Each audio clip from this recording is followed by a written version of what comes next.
Hello and welcome to Building Brand You, the show where we help you to accelerate your success, getting you more clients, more revenue, more business and more opportunities by unlocking your greatest asset, you.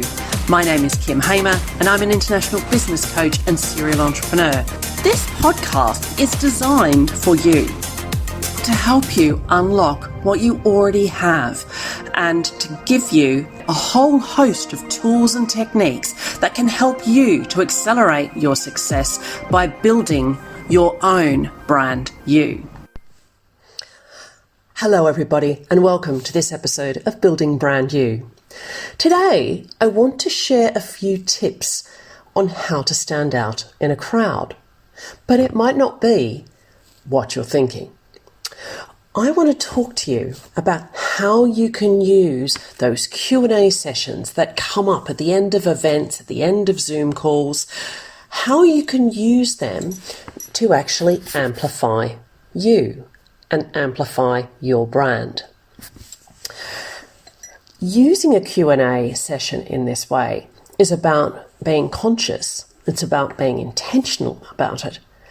It's also about being courageous. So if you're up for a challenge, here's how it goes.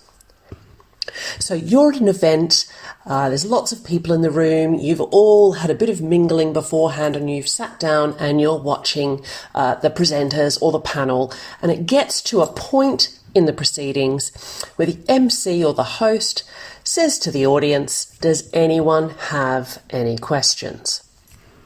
Now if you do have a question, that's fantastic, but let's not be shy about putting our hand up. If you're fortunate enough to be chosen, this really is a fantastic opportunity. So once the host has indicated you're the next question, stand up where you are. If there's a microphone doing the rounds, wait for the microphone before you start speaking. The reason I say this is because when you stand up, the panel and the people at the front of the room actually know where the question's coming from. 2, the person with the mic can get to you as quickly as possible. And 3, you're now visible to everyone in the room. Once you get the microphone, give yourself a brief introduction. Just I'm Kim Hamer from Artemis Futures. What you want to think about is not a long-winded story. You want a really short soundbite. So if someone was in the room and wanted to find you afterwards, they could pick out your name or your company name and perhaps look you up on LinkedIn later if they didn't want to connect to the event.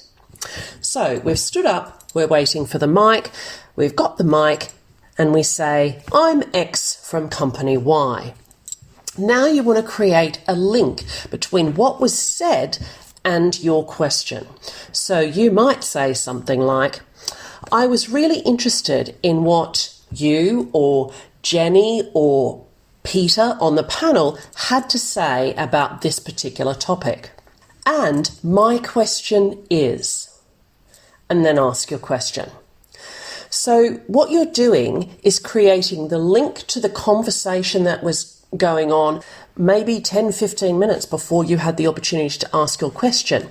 It gives the speakers and the audience the opportunity to anchor themselves in that particular point that was raised so that the question you ask then makes sense and has context. It allows the audience, obviously, to understand where you're coming from, but it also allows the host and the speaker or the respondent on the stage to actually ground themselves in what the conversation was and understand perhaps the answer that you're looking for. Oftentimes, if we don't do this, they're left thinking, okay, so where's this question coming from? I'm not quite sure what you heard or what the link is. So this is a great way of positioning your question powerfully and with impact. Now, after you ask that question, here's my question. My question is, stop. Do not explain the question. Don't explain the story. No one is interested in you. What they're interested in is the answer to the question you've asked. So the minute you start to build out about why you've asked the question and all your thoughts about it and all your stories about it, people switch off. Now I'm going to run through that again. We're at the event. The question and answer period starts. You get chosen to ask your question. So stand up and wait for the person with the microphone to get to you. Introduce yourself. I'm Kim Hamer from Artemis Futures International. Link to the topic you want to ask the question about. I was interested in what you had to say about the future of electric cars. Then ask your question. And my question is, how far in the future are we really looking at a world of electric cars? Stop, give the microphone back, sit down.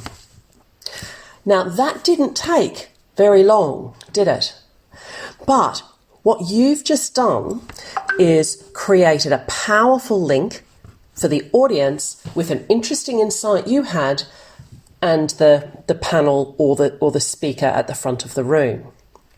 What you've also done is you've had all of those eyes on you at the same time.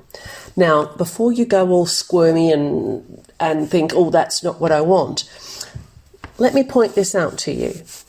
In a room of even 20 or 30 people at an event, how long would it take you to be known to each individual? How long would you have to spend? How comfortable would you feel doing the speed networking thing, getting around 20 or 30 people in the room to try and suss out who's useful and interesting for you? Now that you've done this, you've stood up, you've been succinct, you've identified yourself and asked a simple, great question and allowed someone to answer. 30 plus people in the room, because that includes the people on the stage, the speaker, the panelists, the host, now have an inkling of what you're about. They've also seen what you look like. You're not some faceless voice that's asked a random question from the back row.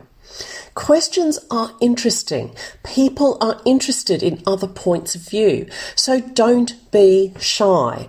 It's your time to really stand up and build your brand in the room. The other little tip that's very useful in that situation is go up to the front of the room afterwards and thank whoever answered your question. You don't even have to have a conversation with them, but it's polite. And I have been at so many events where I've been a panelist on the stage or a speaker on the stage, and someone comes up to me to thank me for something I said or something I shared. It means the absolute world to me to hear that something's landed with someone. So for you to go up to the front of the room and actually speak to the person and thank the person for answering your particular question, they will appreciate it, you will be remembered for it, and you just never know. There might be some connection or conversation that comes out of that at the end. So that's what I want to leave you with today. Now, I know we've all been on Zoom for the last 16, 17 months, and you can still use some of these techniques, although you don't have to stand up, and instead of waiting for the mic, you want to make sure you've unmuted yourself.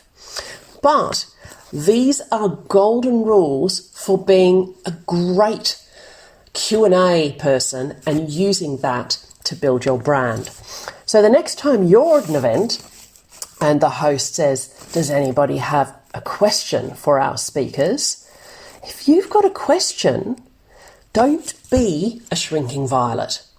Be courageous. Be conscious and intentional. Stand up and know that you have something that's worth asking. Thanks for joining me today. I'll speak to you next time. Thank you for listening to the Building Brand You podcast. I'm Kim Hamer, and if you've enjoyed this episode, please leave me a 5-star review on Apple Podcasts. Connect with me on LinkedIn, Facebook, Instagram or Twitter, and for all the latest news and tips, become a member of the brand new Building Brand You Facebook group. I help people to accelerate their success by unlocking their greatest asset. If you'd like to find out more, please book in for a free 20-minute coaching call at calendly.com/Kim Hamer/BBY chat. Accelerate your results by unlocking your greatest asset, you.